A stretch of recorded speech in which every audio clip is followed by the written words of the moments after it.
ঠাকুরগাঁওয়ে gender বান্ধব green school কর্মসূচি বাস্তবায়নে পরামর্শ সভা অনুষ্ঠিত হয়েছে।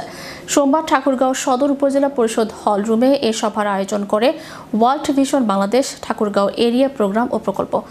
এ প্রকল্পের আওতায় বর্তমানে জেলার ৪২টি মাধ্যমিক বিদ্যালয়ে কার্যক্রম চলমান রয়েছে। ক্রমান্বয়ে শতাধিক বিদ্যালয়ে এই কার্যক্রম পরিচালনা করবে বলে জানান সংশ্লিষ্টরা। ঠাকুরগাঁও সদর উপজেলা নির্বাহী অফিসার খায়রুল ইসলামের সভাপতিত্বে সভায় প্রধান অতিথি হিসেবে উপস্থিত ছিলেন অতিরিক্ত জেলা প্রশাসক সর্দার Mostafa Shahin.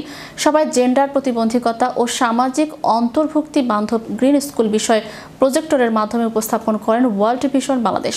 Thakurgaon area programme manager Peking Chambugong এবং প্রকল্প সম্পর্কে ধারণা দেন প্রকল্পের প্রজেক্ট ম্যানেজার জুলিয়াস আর্থার সরকার।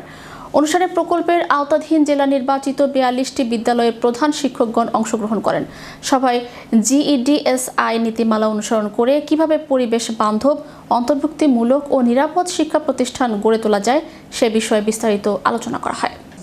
শিশুদের সার্বিক মঙ্গলের জন্য কাজ করে থাকি, এই বিষয়ে আশা করি আমরা দিক নির্দেশনা পাবো।